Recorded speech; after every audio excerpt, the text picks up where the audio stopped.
Je suis Philippe Joutard, historien, et je vais donc parler d'un sujet en profondeur aujourd'hui d'actualité, c'est-à-dire le rapport difficile entre l'histoire au singulier et les mémoires au pluriel. En général, ces deux approches du passé qui paraissent souvent en conflit. Mais dans ce livre et dans la conférence, je plaide pour leur alliance. Vous permettrez que je commence par des définitions assez simples, qui ne sont pas originales, mais qui quand même fixent bien les choses.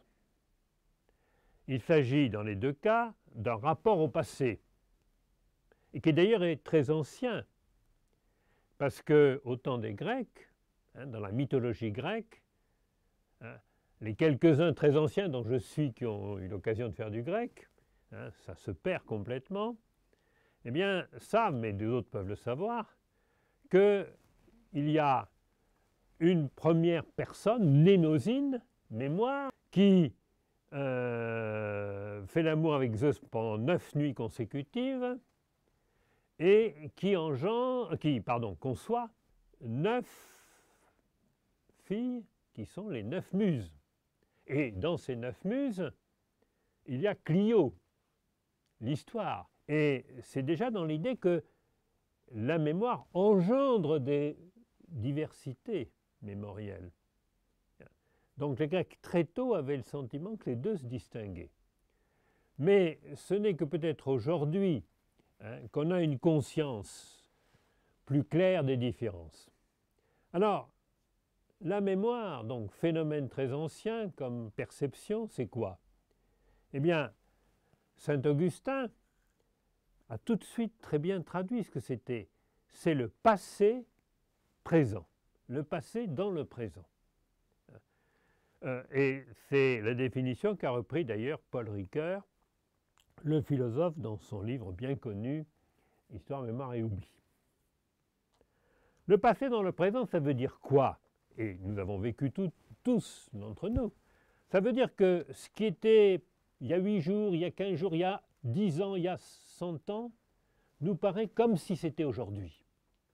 La première caractéristique de la mémoire, c'est qu'elle abolit le temps. Elle abolit la distance. Et de ce point de vue-là, elle, évidemment, va se distinguer très fortement de l'histoire, qui, au contraire, rétablit la distance. C'est vraiment une première opposition très forte. Deuxième point, cette mémoire qui abolit le temps, c'est notre mémoire. Il y a un rapport personnel. Et d'ailleurs, vous savez très bien que dans un premier temps, les philosophes ne croient pas à la mémoire collective. Et ils ne pensent qu'il n'y ait que de mémoire individuelle. Mais comme par ailleurs, il n'y a de mémoire que sociale, en quelque sorte, nous ne pouvons pas séparer notre mémoire personnelle de la mémoire de notre environnement. Mémoire familiale, mémoire de groupe, mémoire de ville, mémoire de Martigues, mémoire de région, mémoire occitane, mémoire provençale, mémoire nationale et peut-être même au-delà, mémoire internationale, mémoire européenne. Donc, il y a toujours un rapport personnel à la mémoire. Et donc, qui dit mémoire personnelle dit rapport affectif, mémoire et émotion, mémoire et sensibilité. De ce point de vue-là, il y a un rapport étroit entre la mémoire et l'image, la mémoire et le son, la musique, la mémoire et l'odeur. Et là, évidemment, on pense immédiatement à Proust et ses célèbres petites madeleines. Si vous voulez, il n'y a pas de mémoire sans tous les sens, en quelque sorte, concernés. Et puis, curieusement, et c'est pour ça que vous étiez tout à fait dans le style, la mémoire se définit d'abord par l'oubli. Et il y a un poète qui l'a très bien vu, c'est Supervielle, oublieuse mémoire, dans un très joli poème.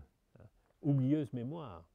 C'est pour ça que quand on nous explique le devoir de mémoire, ben non, parce que précisément, le principe de la mémoire, c'est d'abord d'oublier, et que vous savez très bien que si vous ne pouvez pas oublier, vous mourrez. C'est une mémoire donc oublieuse, et c'est donc un de ses caractéristiques fondamentales, c'est cette notion de faire le tri.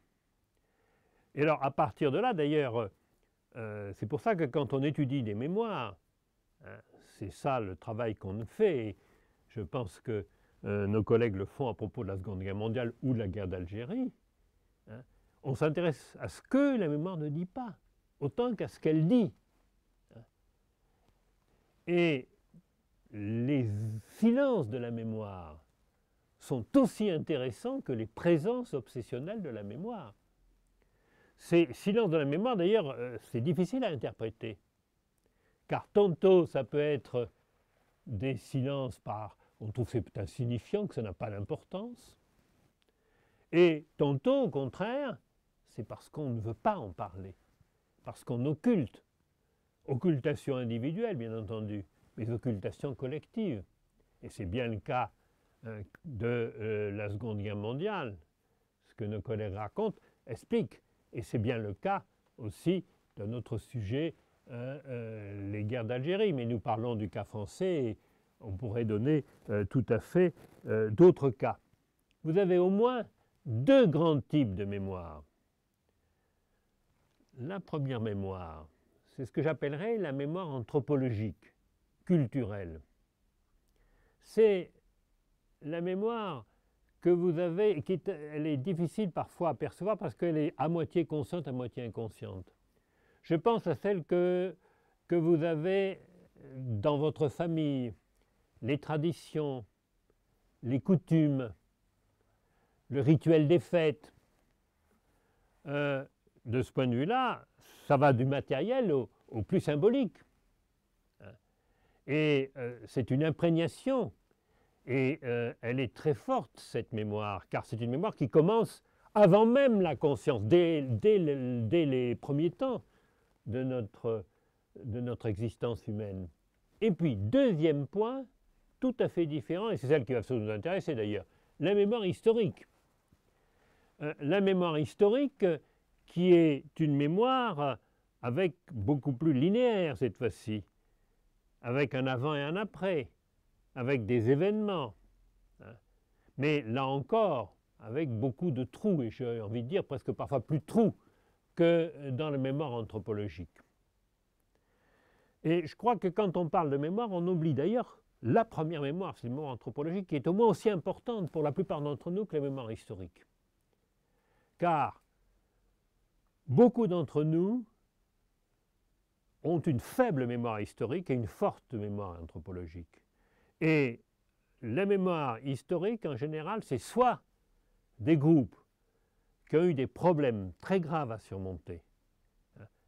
J'ai découvert la question, par exemple, à propos des Huguenots, des protestants persécutés au temps de Louis XIV, mais qui ont, encore au XXIe siècle, conservent l'image de cette persécution. Un autre groupe, c'est évidemment le monde juif. Il y a des groupes qui ont des mémoires historiques. Mais si vous êtes un catholique ou d'origine catholique française moyenne, sauf si vous êtes en Vendée, si vous êtes catholique vendéen, oui, vous avez une mémoire. Mais si vous êtes catholique plus ou moins pratiquant ou pas du tout pratiquant, vous n'avez pas de mémoire historique, sauf alors une autre mémoire qui intervient, qui est la mémoire nationale.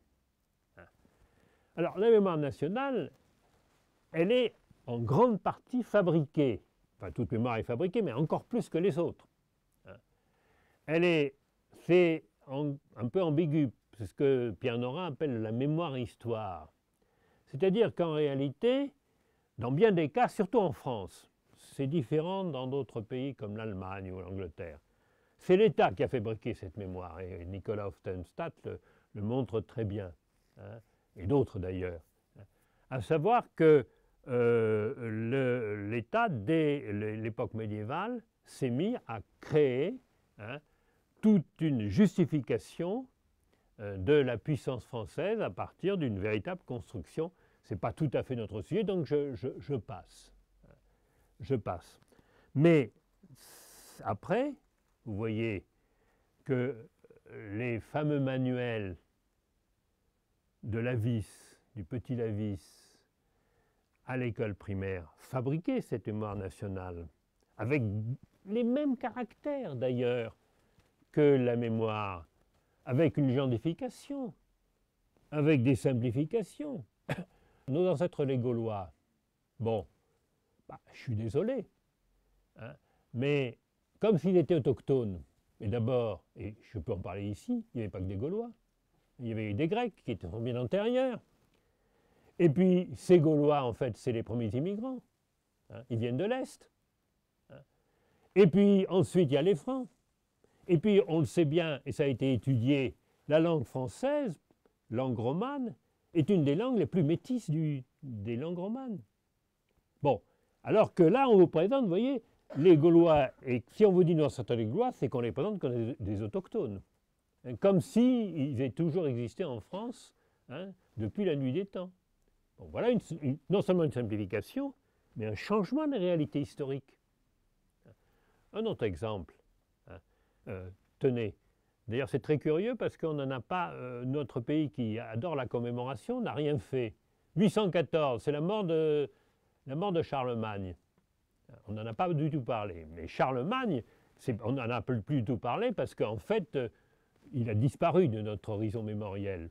Or, vous le savez, même si vous avez encore quelques vagues souvenirs, c'est qu'il a été couronné à Rome et que sa capitale, c'était Aix-la-Chapelle. Et qu'en réalité, il peut être français ou allemand. Hein. Alors, on en fait l'ancêtre de l'Europe. C'est bien commode, ça règle la question. Mais inutile de dire, vous n'avez qu'à regarder vos manuels, même des manuels, disons, d'il y a 20 ou 30 ans, et même encore ceux d'aujourd'hui, c'est extrêmement ambigu. Hein. On représente Charlemagne comme un empereur français.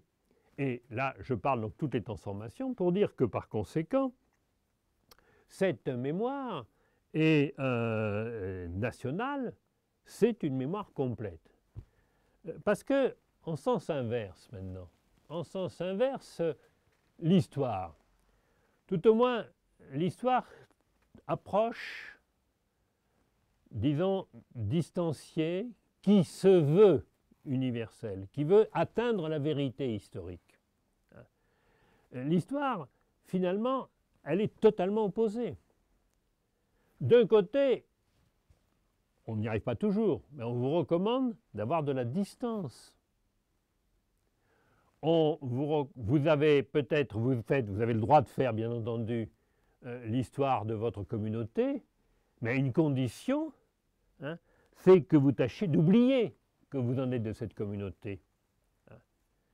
Deuxième point, l'histoire doit apporter ses preuves. L'histoire atteint d'une certaine manière je suis modeste, quelques parcelles de vérité individuellement. Mais de toute façon, l'histoire doit être toujours j'ose pas dire une science, quand on parle de science humaine, mais doit avoir des méthodes, des moyens de rigueur historique. Et la preuve, c'est qu'elle est constamment, c'est le phénomène d'une science, remise en cause.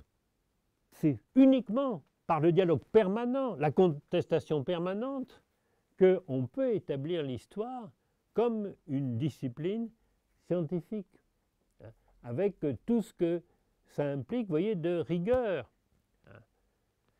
Voilà donc, je me suis entendu un petit peu longuement, mais je crois que c'est très important, si vous voulez, d'avoir cette vision.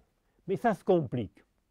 Ça se complique par le fait que, depuis une quarantaine d'années, depuis de façon très précise la décennie 1970, nous avons un surgissement, et les phrases de votre présentation l'ont bien montré, un surgissement des phénomènes mémoriels. Les plus âgés dans cette salle, dont je suis, peuvent attester auprès des autres générations que dans les années 60, par exemple, On ne parlait pas du tout de mémoire, ou très peu de mémoire. Même chose d'ailleurs, c'est extraordinaire. J'ai un jour tombé sur, j'avais acheté bien avant d'ailleurs, sur le compte-rendu d'un congrès de philosophie qui se tenait à Strasbourg à la fin des années 50. Le sujet, c'était l'histoire. Et il y avait à la fois des historiens, Henri Marou par exemple, et aussi des philosophes. Et parmi ces philosophes, il y avait Paul Ricoeur, qui est venu, vous savez, le grand spécialiste des questions de rapport entre histoire, mémoire et oubli, justement. Or, on traitait de l'histoire, et puis j'ai regardé d'extrême, on parlait de Bergson, je peux rappeler, pas une seule fois le mot mémoire n'était invoqué. Pas une seule fois. Et y compris quand on faisait déjà des études de mémoire. À cette époque-là, un peu plus tard, j'avais commencé, pour ma part, à faire des études sur le vote politique dans les Cévennes. Et ce vote politique dans les Cévennes était très curieux, puisque les zones paysannes qui étaient protestantes votaient à gauche, y compris les grands bourgeois ou les grands propriétaires, et les ouvriers de la mine, comme de l'industrie métallurgique, votaient à droite et votaient même royalistes. Bon, et bien entendu, c'était en rapport avec une histoire ancienne, directement avec la mémoire des catholiques opposée à la mémoire des protestants. C'était donc un phénomène de mémoire, mais j'ai relu mon texte, pas une seule fois j'ai invoqué ça. Pas une seule fois. C'est pour montrer à quel point c'était vraiment en dehors de notre esprit. Alors, brutalement, qu'est-ce qui se passe dans les années 70 et début des années 80? Eh bien, c'est la poussée mémorielle extraordinaire et il suffit de se rappeler quelque chose. Hein. Ça a été le bonheur des libraires de vos prédécesseurs hein, quand ils ont pu vendre le cheval d'orgueil. Hein. Ça a dépassé, je crois, le million. Quand ils ont pu vendre la soupe aux herbes sauvages. Et puis même, notre ami le roi d'Adurie, Montaillou, village occitan, hein, c'est quand même un gros pavé. Et ben, ici, il a fait 200 000 exemplaires. Et puis les émissions de télévision. Hein, regardons, il y a eu toute une série de choses. D'ailleurs, ici même, je sais par exemple que, je le disais à notre ami Zimanski, qu'à Port-de-Bouc, il y a eu toute une série d'enquêtes sur le monde ouvrier. Je ne sais pas ce qu'elles sont devenues, mais toute une série d'enquêtes sur le monde ouvrier. C'est-à-dire qu'à ce moment-là, il y a eu brusquement hein, une sorte d'envie de retrouver le monde qui a disparu. Alors d'ailleurs, dans un premier temps, ça a été assez positif pour les historiens, car une partie du succès des historiens était ambiguë. C'est parce que les gens croyaient, en voyant des grands livres très scientifiques, retrouver en quelque sorte leur mémoire, ou la mémoire qu'ils aimaient bien. Hein. Et donc du coup, ils l'achetaient, puis après ils le mettaient dans leur étagère sans forcément le lire. Et puis, petit à petit, si vous remarquez, cette mémoire a avancé progressivement, finalement, par tout recouvrir. Et par recouvrir l'histoire. Cette poussée mémorielle a comme toujours, hein, c'est un phénomène ambigu, complexe. Hein, évitons le manichéisme. Hein. D'un côté, ça rappelle à quel point, si vous voulez, nous devons être sensibles à ce qu'elles nous apportent, ces mémoires.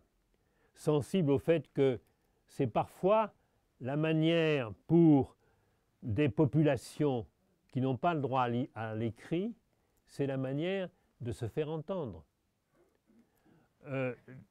Lié d'ailleurs à cette poussée mémoriale, il y a le développement de ce qu'on appelle l'histoire orale, c'est-à-dire, qui est beaucoup plus développé d'ailleurs à l'étranger qu'en France, c'est-à-dire l'interrogation systématique des témoins. Et par exemple, dans le cas des États-Unis, les émigrants, c'est là où il y a eu les premières histoires orales. les anciens esclaves. C'est là où il y a des choses extraordinaires qui sont passées entre les deux guerres. Il n'y avait pas encore l'ordinateur, mais au temps du New Deal, il y a des intellectuels, hein, c'était à la fois pour leur permettre de continuer à vivre, des étudiants, hein, qui sont partis au fin fond des Appalaches, écouter les petits blancs, écouter les Noirs, les Afro-Américains, on dit aujourd'hui, et puis recueillir leurs souvenirs. Et c'est des documents, si on réfléchit, fantastiques, parce que, vous voyez, c'était vers 1938-39, c'est-à-dire que s'ils remontent 90 ans, ils avaient des gens, avec un petit peu de chance, qui avaient été tout jeunes esclaves. Et en tout cas, qui a encore des souvenirs de l'esclavage. Donc on voit tout ce que peut apporter la mémoire comme manière de mettre en valeur des groupes invisibles. Et parmi les groupes invisibles, les femmes. L'histoire des femmes, évidemment, se fait en grande partie par les enquêtes orales. Elles peuvent se faire un peu par les archives, mais vous voyez, les archives détournées, on y arrive toujours. Mais c'est quand même assez difficile et assez complexe. Et puis, on voit encore une fois ce que peut nous apporter les mémoires. Ce qu'elles peuvent nous apporter, c'est d'une certaine façon l'indicible, le sensible, y compris d'ailleurs chez les notables. Car qu'est-ce que fait l'écrit? L'écrit rationalise, l'écrit simplifie, donc avoir un compte-rendu de réunion. Pour arriver à voir un peu la vie telle qu'elle est, c'est souvent à partir d'enquêtes orales. Et les sociologues, comme les ethnologues, nous l'ont bien montré. Le problème des mémoires, au niveau même de notre société tout entière, a aussi ses inconvénients. Après avoir dit, bien entendu, qu'elle a, là encore, variation des avantages. Il est évident que les groupes menacés par un pouvoir dominant peuvent se réfugier dans la mémoire. Et de ce point de vue-là, les mémoires ont permis à des groupes de subsister. Et les mémoires ont permis les diversités. On est bien d'accord. Mais de notre côté, regardez ce qui s'est passé à la fin du siècle dernier dans les Balkans. Sarajevo. Sarajevo, de génération en génération, ce sont les mémoires meurtrières. Quelle est la difficulté du conflit israélo-palestinien? C'est aussi des oppositions de mémoire. Et alors, à plus forte raison, quand les mémoires s'emparent, au sens fort du terme, des religions. Et ça m'amène à une autre remarque, c'est que j'ai parlé tout à l'heure de deux grands secteurs de mémoire, mémoire anthropologique, mémoire historique. Mais si vous réfléchissez, la mémoire religieuse, les mémoires religieuses, qui sont si prégnantes aujourd'hui, leur force, c'est qu'elles sont à la fois des mémoires anthropologiques et des mémoires historiques. C'est qu'elles racontent une histoire, surtout dans les religions monothéistes, avec le mythe des origines, et qu'en même temps, elles englobent toute notre vie quotidienne. Elles sont culinaires, elles sont rituelles. Et c'est pour ça qu'il y a cette force. Et donc on ne peut pas séparer ce qu'on a appelé le retour du religieux. En fait, c'est le retour du mémoriel religieux. Et alors, quand le mémoriel religieux est en quelque sorte repris par la modernité, il devient extrêmement dangereux. Et c'est évidemment le phénomène bien connu de l'islamisme radical. Même avec tous les inconvénients dont je suis parfaitement conscient, à la fois inconvénients du point de vue de la bonne marche des études historiques. Et je vous assure que dans la mesure où la plupart des émissions dites historiques qu'on voit dans les médias, et je n'avais pas du tout une sorte de phobie sur les médias, eh bien, sont des médias, sont non pas des émissions historiques, mais des émissions de mémoire historique, hein, qui renforcent, hein, le sentiment d'appartenance sans nuance, hein, d'appartenance fermée. Bien. Bien. Malgré cela, je crois qu'il faut plaider pour l'alliance. Il faut plaider pour l'alliance à la fois dans l'intérêt de l'histoire et dans l'intérêt des mémoires. Dans l'intérêt de l'histoire d'abord. Parce que si vous réfléchissez bien, pourquoi par exemple les Français, y compris les plus grands historiens français, n'ont pas été capables de voir, hein, la responsabilité de Vichy et de l'État français? Eh bien, c'est parce qu'ils étaient eux-mêmes englobés dans la mémoire française. Chaque historien, en réalité, est déjà, avant même d'être historien, homme de mémoire. Et d'ailleurs, d'une certaine façon, s'il a une certaine fascination pour l'histoire, c'est qu'il a quand même une certaine fascination pour le passé. Et donc, on a, j'ose dire, une véritable psychanalyse à faire sur soi-même. Donc la première chose, le premier intérêt d'une attention aux mémoires, c'est d'ailleurs votre propre mémoire. Hein? Pourquoi est-ce que j'ai choisi ce sujet? Et même quand vous avez l'impression qu'il est très loin, hein, de ce que vous avez vécu, il y a forcément un lien. Et d'ailleurs, maintenant, et voilà pourquoi d'ailleurs, d'une certaine façon, hein, Pierre Nora, lorsqu'il a été un de ceux qui ont bien mis en valeur cette poussée mémorielle, est aussi celui qui a proposé à des historiens de faire de l'égo-histoire. C'est un très joli titre de la Bibliothèque des Histoires, et des gens comme Georges Duby, comme Maurice Agulon, de grandes personnalités aixoises avant de devenir parisiennes, comme Jacques Le Goff, ont fait leur égo-histoire.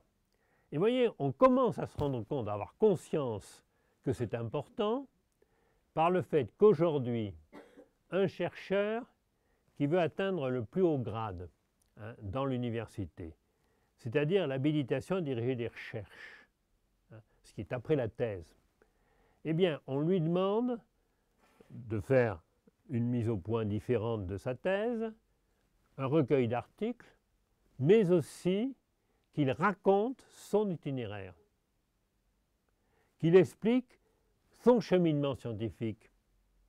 Et les meilleurs de ces petites synthèses, c'est là où il explique un peu ce qui l'a conduit à être ce qu'il est, et donc à faire une sorte d'introspection mémorielle. Il y a des réalités qui, soit il n'y a pas de texte, soit lorsqu'il y a des textes écrits, c'est les textes de l'autre côté, les dominants. Prenez par exemple l'histoire des pays du bloc soviétique. Eh bien, c'est bien évident que c'était l'histoire officielle. Et donc, c'est par les mémoires que l'on pouvait avoir des renseignements. Donc, vous voyez, pour toute une série de travaux historiques, on a besoin des sources mémorielles. On a besoin des sources mémorielles et, bien entendu, sources mémorielles qui doivent être soumises, c'est ça la difficulté d'ailleurs, à la critique historique.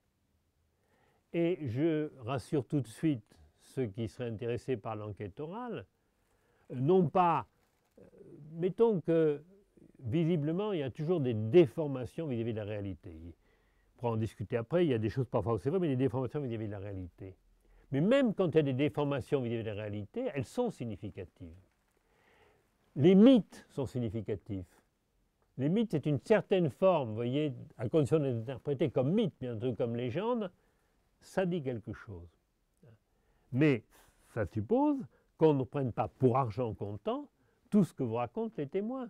Et alors surtout que, vous le savez bien, il y a le recul dans le temps, il y a la contamination autour. C'est beaucoup plus difficile aujourd'hui, par exemple, de faire des enquêtes sur la déportation qu'il y a 20 ou 30 ans, parce que il y a des souvenirs qui se sont gravés dans la tête des déportés, mais il y a aussi ce qu'ils ont vu à la télévision, il y a ce que leur ont raconté les gens autour d'eux.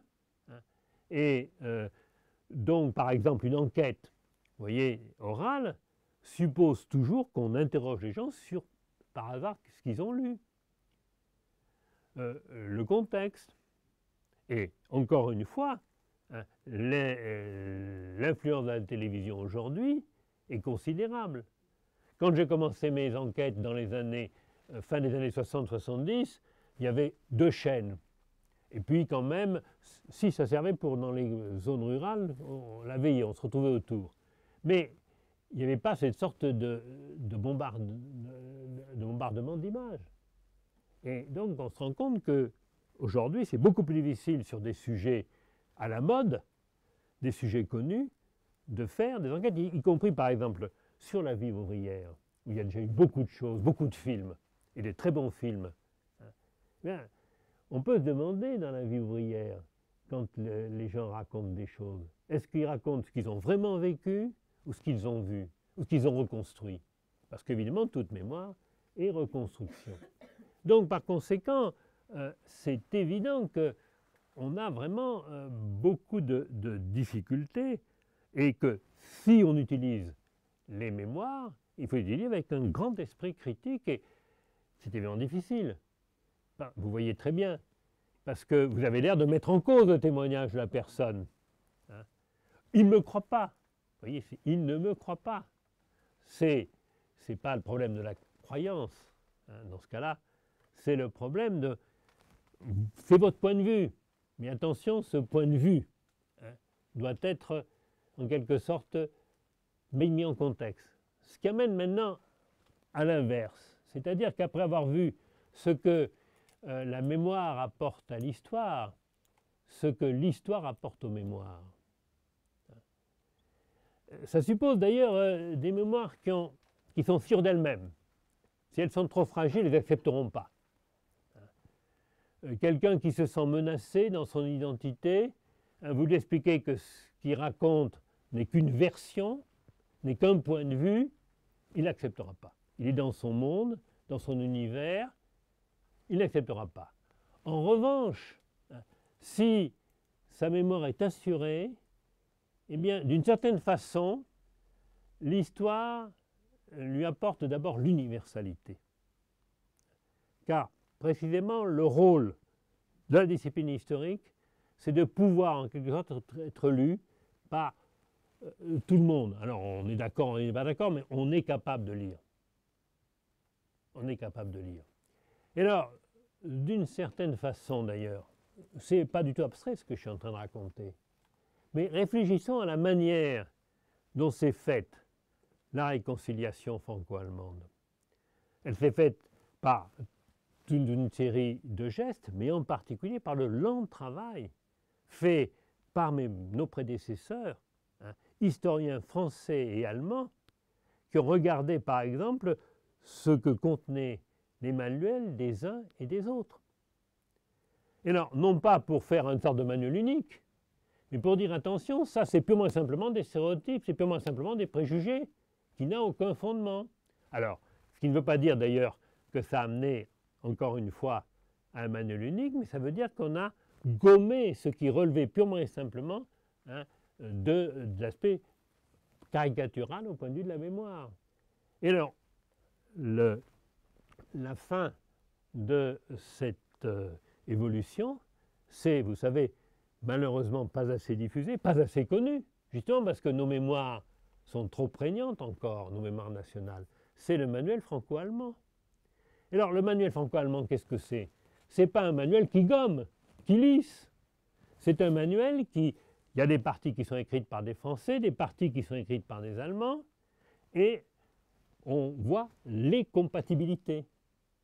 C'est-à-dire qu'on est capable à partir de là de lire ce que dit l'autre et l'autre lit ce que vous écrivez.